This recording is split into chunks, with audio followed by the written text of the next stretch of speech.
न तलवार की धार से न गोलियों की बौछार से, बंदा डरता है तो सिर्फ मूत्रों की बौछार से।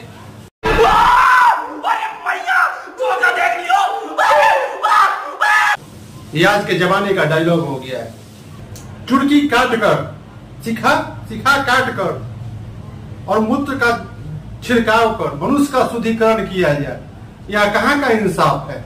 ये कैसी तालिबानी पढ़ती है? समाज को क्या हो गया है?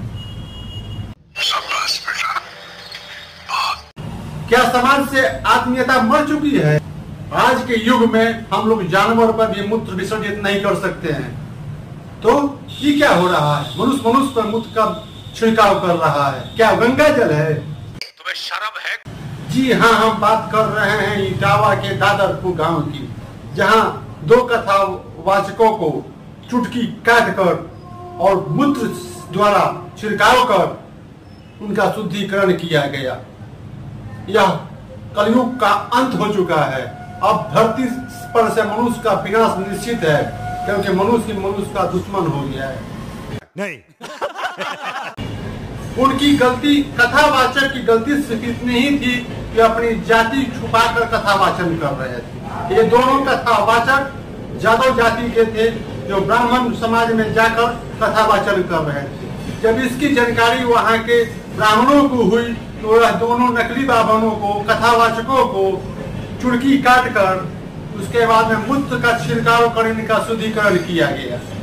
यह दर्शाता है कि वहाँ तालिबानी पद्धति चल रही थी। राम मनुष्य ऐसा कृत्य कभी भी नहीं कर सकता था, और इसका हम समर्थन नहीं करते, इसका हम पुरजोर विरोध करते हैं। ऐसे आदमियों पर उचित कार्रवाई होनी चाहिए, क्योंकि समाज के लिए यह घातक सिद्ध होंगे। सिर्फ इसीलिए ना कि कथावाचक ब्राह्मण नहीं थे, जादव कुल के थे। तो ऐसे कथावाचक के साथ जो भी कृत्य किया गया है वह सही नहीं किया गया है, और मनुष्यता को शर्मसार करने वाला कृत्य किया गया है, समाज को कलंकित करने वाला कृत्य किया गया है। और यह काम मनुष्य नहीं, कदापि नहीं कर सकता। यह काम सिर्फ और सिर्फ केवल असुर यानी कि राक्षस कर सकते हैं, दूसरा कोई नहीं कर सकता।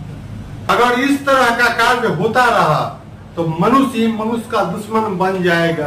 कोई किसी के देह पर मूत्र विसर्जित कर देगा, कोई पैखाना फिर के फेंक देगा, समाज से गंदगी फैला चुका होगा, समाज में गंदगी फैल जाएगी। कोई खा के थूक बिक देगा, तरीका है कोई? मूत्र फेंक दीजिए, गू फेंक दीजिए, थूक फेंक दीजिए, नेटा छिड़किया फेंक दीजिए, ये कोई तरीका है? अरे मनुष्य है, मनुष्य जैसा रहो। हाँ, प्रशासन से जरूर अनुरोध करना चाहेंगे कि इस घटना की जांच करके और दूध का दूध और पानी का पानी अलग किया जा सके, ताकि दोषियों पर उचित कार्रवाई किया जा सके।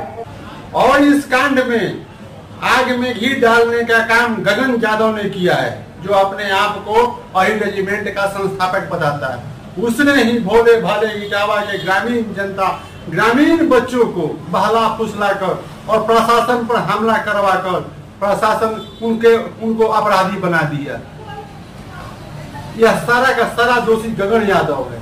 हमारी प्रशासन से अनुरोध है कि गगन यादव पर सारा समुचित कार्रवाई किया जाए, कि भविष्य में फिर ऐसा हुई करने का हिमाकत न कर सके, भविष्य में कभी सोच न सके कि ऐसा प्रशासन पर हमला किया जाए।